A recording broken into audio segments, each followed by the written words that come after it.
18 বছৰৰ ওপৰত কোনো নাগৰিকে অসমত আধাৰ কাৰ্ড নাপাব। যিসকলে ইতিমধ্যে আধাৰ কাৰ্ড লোৱা নাই সেপ্টেম্বৰ মাহত তেওঁলোকে আবেদন কৰক। আমি এমাহৰ কাৰণে উইন্ডো এটা খোলা ৰাখিম।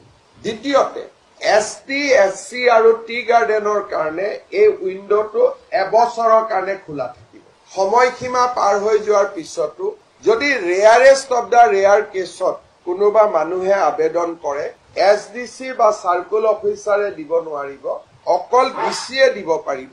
ডিসিয়ে দিয়াৰ আগতে SB report, foreigners tribunal report গোটেইখিনি সংগ্ৰহ কৰিহে ডিসিয়ে দিব পাৰিব।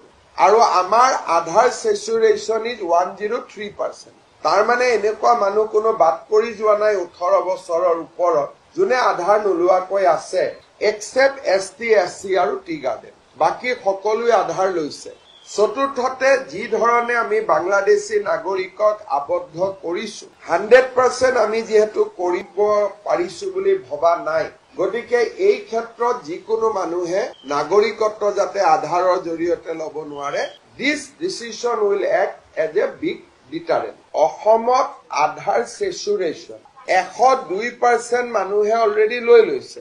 অসমৰ জনসংখ্যাতকৈ 2% বেছি মানুহে আধাৰ লৈছে। গতিকে এতিয়া আমি আধাৰ কাৰ্ড দিব লাগিব নতুনকৈ জন্ম হোৱা সন্তানক।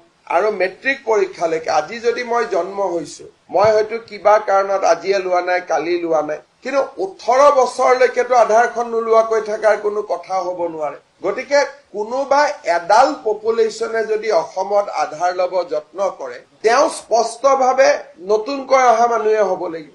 সেইকাৰণে আমি অসমত এন্ট্ৰিটো আমি আধাৰ উই আৰ ৰেষ্ট্ৰিক্টিং। 18 বছৰৰ তলৰ সকলোৱে পাব, কাৰণ আজি মোৰ ঘৰত যদি বাচ্চা এটা জন্ম হয় তাকতো আধাৰ দিব লাগিব। আৰু rarest of the rare case, ধৰি ললো মোৰ 19 বছৰ হৈছে, মই IIT গুৱাহাটীৰ হোষ্টেলত পঢ়ো, মোৰ ঘৰ কৰ্ণাটকত। মই কৰ্ণাটকত আধাৰ ল'ব খোজা নাই, অসমত ল'ব খুজিছো। তেতিয়া অকল ডিচিয়েহে দিব পাৰিব, অফিচে দিব নোৱাৰে, আধাৰ কেন্দ্ৰত দিব নোৱাৰে। ডিচিয়ে কৰ্ণাটকত সুধিব যে এইজন বাসিন্দা হয় নে নহয়, গোটেই ইনকুৱাৰী কৰাৰ পিছত ডিচিয়েহে দিব পাৰিব। ইৰেস্পেক্টিভ অফ ৰিলিজিয়ন, হিন্দু মুছলিম চবৰ কাৰণে।